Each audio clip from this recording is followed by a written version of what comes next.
In 1952, William Blume met the Tricksters, strange entities who offered him unlimited wealth, supernatural powers, and even the ability to move between worlds with just a thought. But at a price. What would it take to buy your soul? Here's my husband Damon with the details. 7-year-old Billy Blume was running as fast as he could. He was running for his life. He was in the woods just behind his neighborhood. 4 older boys were crashing through the underbrush right behind him, shouting threats that echoed off of the trees. They had discovered him in their clubhouse, and now he was going to pay. Well, branches whipped past his face as his sneakers slipped on wet leaves. There was no way out. That is, until a low, familiar voice filled his mind. It was powerful, yet calm. It was the same voice that he had heard many times before.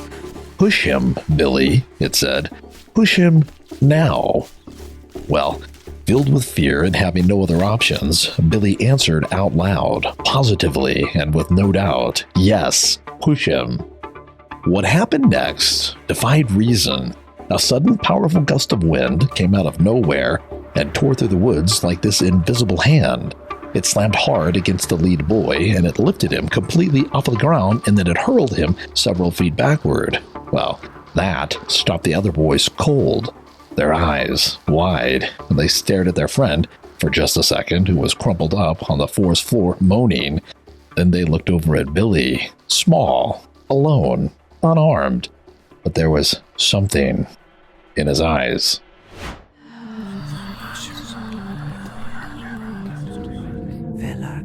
Welcome to Velarcana. Here we share true stories of the unexplained. I research the cases, and my husband gives the details. I had a lot of mixed feelings as I heard the voice and saw him fall. It felt strangely powerful in a way. At the same time, I felt really bad for the boy that had fallen, and I felt guilty that somehow I had caused it, even though rationally it didn't make sense to me, even as a child. But I could feel the sense of satisfaction in the whatever entity was trying to influence me in that moment. After looking at Billy for a second and sensing something totally unnatural, something dark, the other boys turned and they ran. And then the voice spoke again. "Do you see? Do you see what you can do? They can't hurt you now, can they?" How could a 7-year-old command the wind? And why did the voice in his head feel both friendly yet sinister at the same time? Well, to find the answers to these questions, we really need to go back about a year and a half to the spring of 1952, when Billy was just 5 years old, because that's when they first weaseled their way into his mind. It started with positivity, excitement actually. Billy was in his front yard when someone down the street shouted, "Look, it's a blimp." Well, Billy looked up and he saw this enormous silver-gray cylinder moving slowly above the treetops. It had no markings, and just like all blimps, it drifted silently in the sky. Well, Billy started waving, hoping that he would see the captain. And that was the first time that he heard their voices. Their words were so gentle, so soft, that he almost didn't notice them. They all spoke as one voice, from somewhere on the inside of his mind, urging him on. "Keep waving, Billy. Keep waving. You'll see him, if you want to." So compelled, Billy waved even harder, believing that he was thrilled, yet somehow knowing deep down inside that he was actually terrified by something that he couldn't quite place. Something about this was all wrong. But just before he could grab onto that thought, the captain appeared and he waved from one of the windows. Wow, Billy thought, the captain is waving directly at me. But then something strange happened. The captain's appearance changed. Somehow he seemed much closer now, as if he and Billy were somehow standing face to face. But that couldn't be right. No, because at the same time, Billy could clearly see that the captain was up in the blimp, up in the sky. Well, in this bizarre experience, the captain's eyes locked onto Billy's, and then Billy heard the voices again. "Come with us, Billy. That command was so unnatural, so eerie, that it snapped Billy out of his daze, and he stood in terror, struggling to understand exactly what was happening. Well, a moment later, the blimp drifted out of sight behind the houses across the street. As it did so, however, Billy was overcome with this powerful urge to go to the park. They'll be waiting for you at the park. As Billy started in that direction, one of the neighborhood boys shouted, "No, don't go. You shouldn't go. Don't listen to them." And then the boy abruptly turned and ran. Well, I'm sure that you can already tell that this whole thing was strangely surreal, almost like a dream, but Billy was wide awake. To make a long story short, Billy did go to the park, and when he got there, he met this strange-looking boy with an old man's face. The stranger wore dark green leather.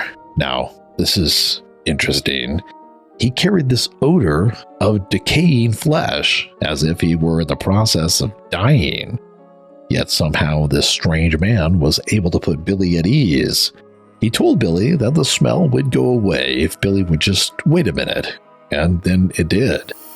Well, the old man reached out, he took Billy's hand, and together they walked through the park. And as they did, somehow the old man projected his thoughts into Billy's mind. And that's how it started. In the days and the weeks that followed, these strange entities revealed themselves more and more, and Billy didn't know what to think. Were they good? Were they bad? Or were they something else? The entities didn't just stay in Billy's head either. No, they slowly worked their way into the physical world, somehow doing impossible things. For instance, one afternoon while Billy was in his bedroom playing with his toy train, the voice, or voices, asked Billy, what if the train could move all by itself? And just then, the train slid across the floor. Well, Billy was stunned, didn't know what to make of that. Shortly after this, Billy began to notice small shadowy figures darting through the house, just at the edge of his vision. And of course, he put two and two together and knew that these figures were the beings behind the voices in his head. Over time, he began to call these strange entities the Tricksters because of their mischievous nature. And they weren't really a part of the physical world, and they would often arrive coming straight through a wall. They would leave the same way.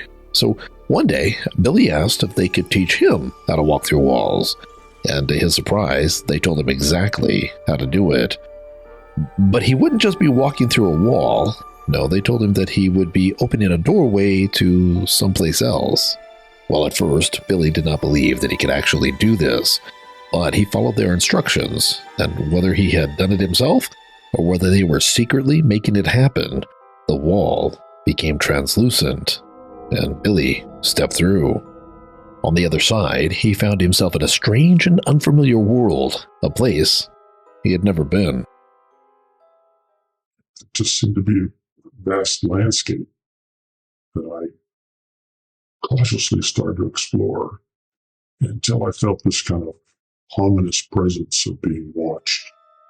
Well, that terrified Billy, and suddenly he felt this overwhelming urge to get back home. So he turned around and he saw an opening in reality, and on the other side was his living room. Well, he stepped through the opening, and when he did, that ominous feeling kind of dissipated. All of this sparked a curiosity in Billy. Who exactly were these tricksters, and just how far was this thing going to go?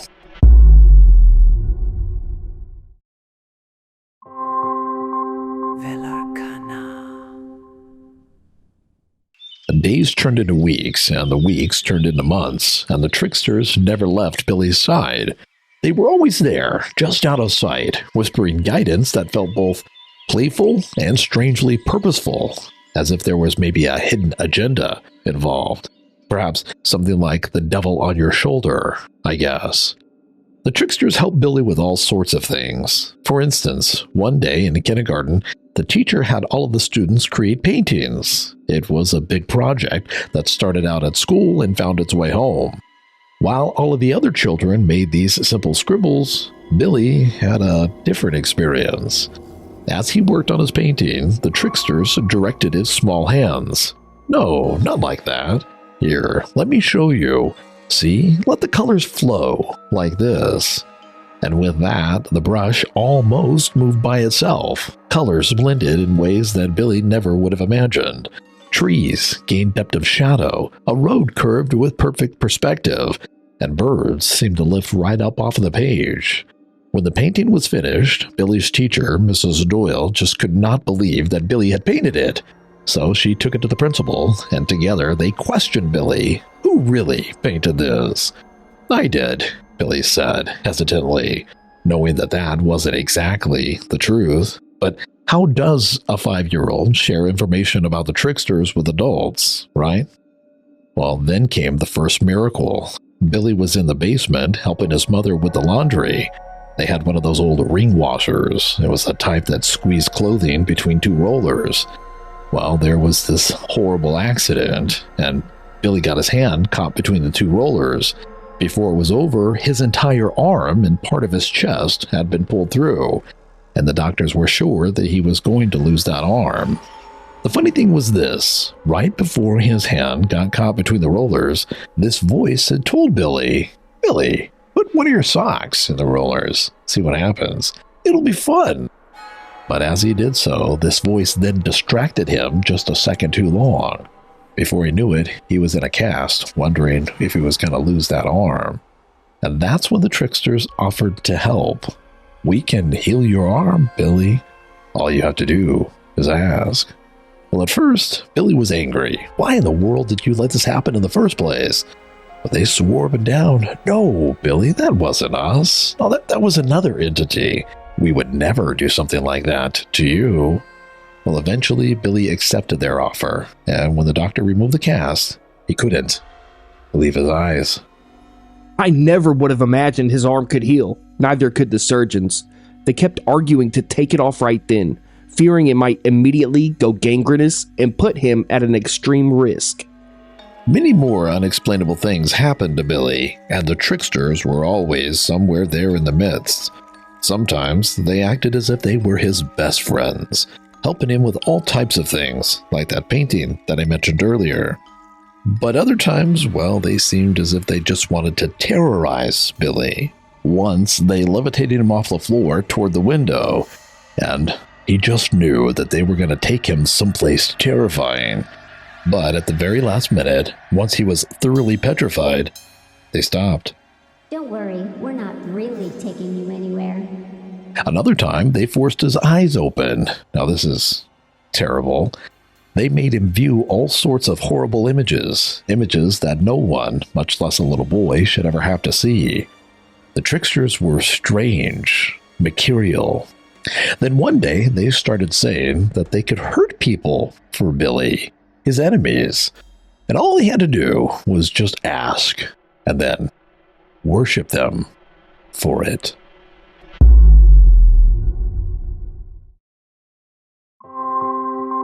Velarcana.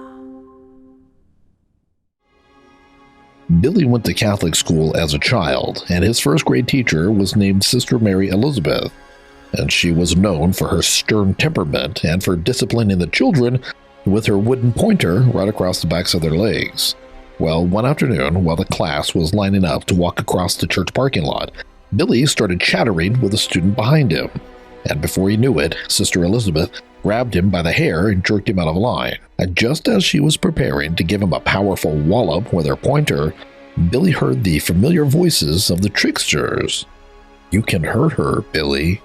Just give us the word." Well, it didn't take Billy even a millisecond. "Yes," he blurted out. And at that very moment, Sister Mary's eyes widened in terror, as if she had seen something horrifying. Then she stumbled backward and crashed into the doorframe, striking the side of her head hard. Well, this ultimately ended with her and Billy in the office, and Billy receiving a blessing by the school priest. Not long after this, when Billy was 7, the Tricksters demanded that Billy start worshiping them. It began with Billy's parents stating that they were going to move. Well, Billy did not want to move. No, he liked it right where he lived. But he was just a little boy, and little boys have no say. So he left the house in anger. And that's when the Tricksters offered him another solution. "We can give you what you want," they said. "We can give you anything." Well, Billy tried to ignore it and just keep walking, but the voices were persistent, promising all types of money, plenty enough for Billy to live anywhere he wanted. And all he had to do was, now get this, worship them. What? Now, to me, this is where the story gets pretty strange, right? Not the typical paranormal experience. Well, Billy stopped and he shouted that he only worshipped God. And right then, now, check this out. From nowhere, a $50 bill suddenly appeared, fluttering down the path directly in front of him. And as he picked it up, the voice urged him again, softer this time, calm, relaxed. "Worship us, Billy." Well, Billy ran, and as he did, the sky darkened, and a violent storm exploded above him. Lightning struck in several places all around him. Well, terrified, he began to pray to St. Michael the Archangel, but the more that he prayed, the fiercer the storm became, and it raged right up until the second that he uttered the very last word of the prayer. And then, for some reason, it abruptly stopped, as if someone, maybe the Tricksters, had just flipped a switch. Well, sometime later was when Billy stumbled across that small clubhouse in the woods. Curious, he stepped inside and looked around. But just then, he heard voices outside. So he peeked through one of the cracks. That's when he saw those 4 boys approaching. And he suddenly realized that he was in their clubhouse, and there was no way that he could sneak past them. So panicked, he took off running, and the boys chased him, shouting threats, promising him that when they caught him, they were going to pound his face into the ground. Well, Billy ran as fast as he could, but they were faster. But just before the older boys caught him, the Tricksters returned. They flooded his mind with a powerful yet calm voice. "Push him, Billy. Push him now." Well, Billy's mind raced. The $50 bill, the nun falling down right in front of him, the storm that he had somehow commanded to stop. Everything kind of converged into a single moment. Then the voice spoke again, clearer, more persistent this time. "Push him, Billy. Push him now."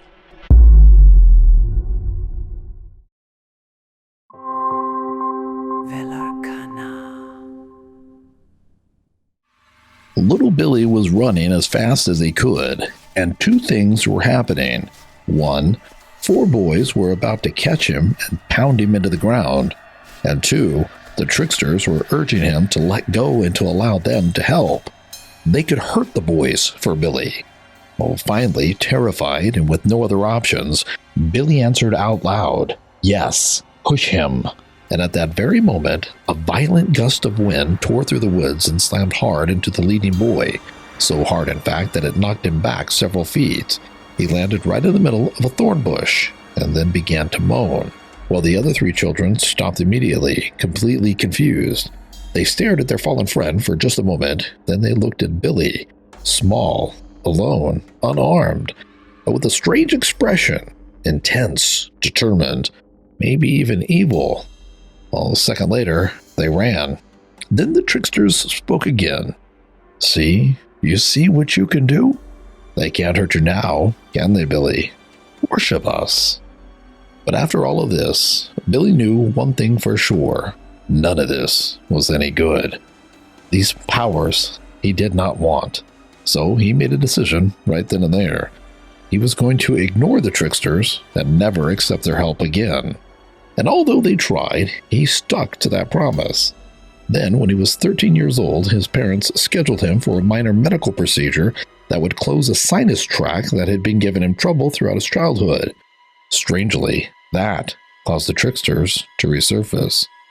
One afternoon, while Billy was walking home, he saw what first looked like a child up ahead.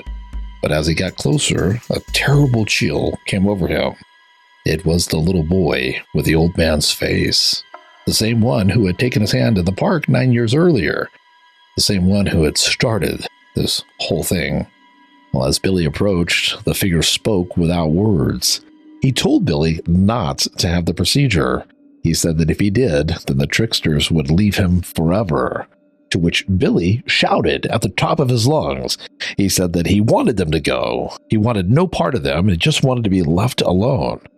Well, the next morning, he went through with the surgery, and the Tricksters, they kept their word, and they never contacted him again. Amy first got this information from a book called Occurrence. In it, a man named William Blume shares these childhood memories. The only problem is, William Blume is a pseudonym. So Amy, she went looking for the man behind the story, and she was able to track him down. And we talked to this man for several hours, and he sounded sane, intelligent, and genuine. He swore that every word in the book is true, and only the names have been changed in order to protect his privacy. He said that this happened to him just as he told it in the book, and just as I shared it with you in this video just now. And he said he doesn't want any credit for it. He wants to remain completely anonymous. Doesn't want to be a big author, doesn't really care what happens to his book, except that hopefully it will spread awareness. Said he didn't write it to make money, and even paid to have it published.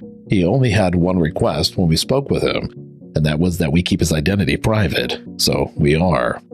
Years after these occurrences, he began to ponder what all this meant. And strangely, now I thought this was weird, as he was pushing through his thoughts, pre-birth memories somehow surfaced in all of this. Vivid journeys through realms before this life, filled with events connected to another world.